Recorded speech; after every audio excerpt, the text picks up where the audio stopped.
The Old Testament Bible poem. Ready, go. When Noah's clan grew to fill all creation, God chose Abraham to start a new nation. He waited a long time for a child in his life. Then God gave him Isaac through Sarah, his wife. Isaac, their son, and Rebekah, his wife, had twin boys who caused nothing but strife.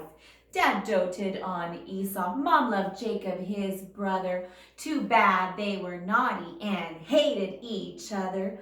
Jacob was tricky and deceived his big brother, then ran in fear to the clan of his mother.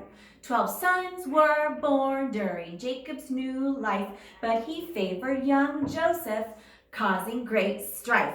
Jealous brothers sold Joseph and took his bright coat. He was taken to Egypt, a slave without hope.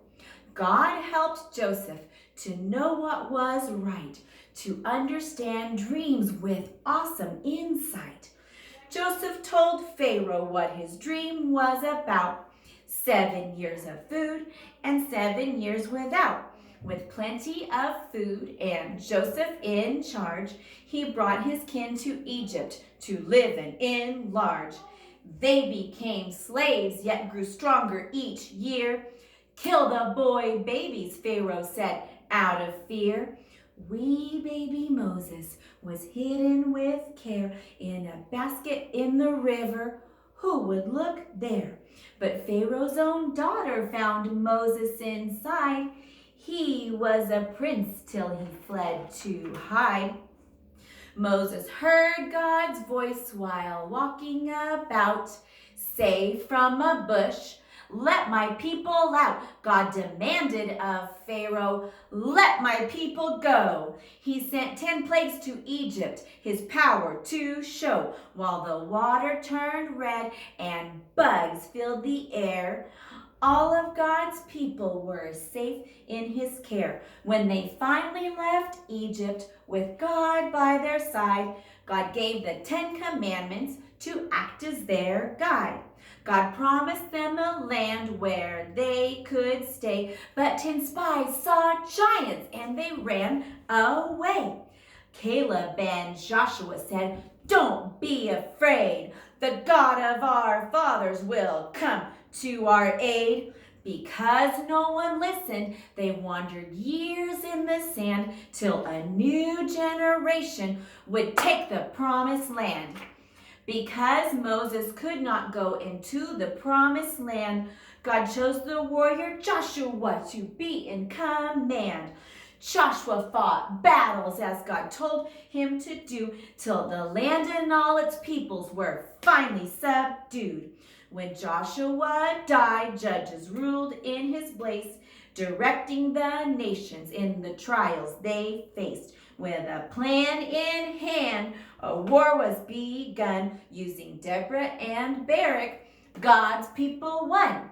The foes numbered in thousands. Gideon had 300 men.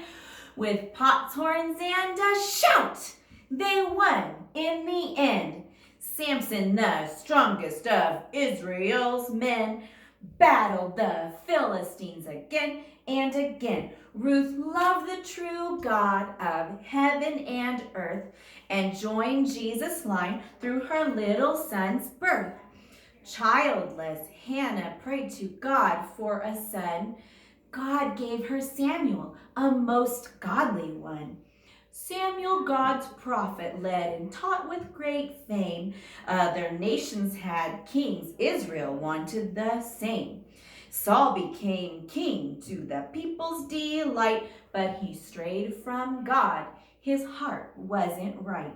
Young David, a shepherd, cared for flocks as they grazed, fought lions and bears, sang to God with great praise.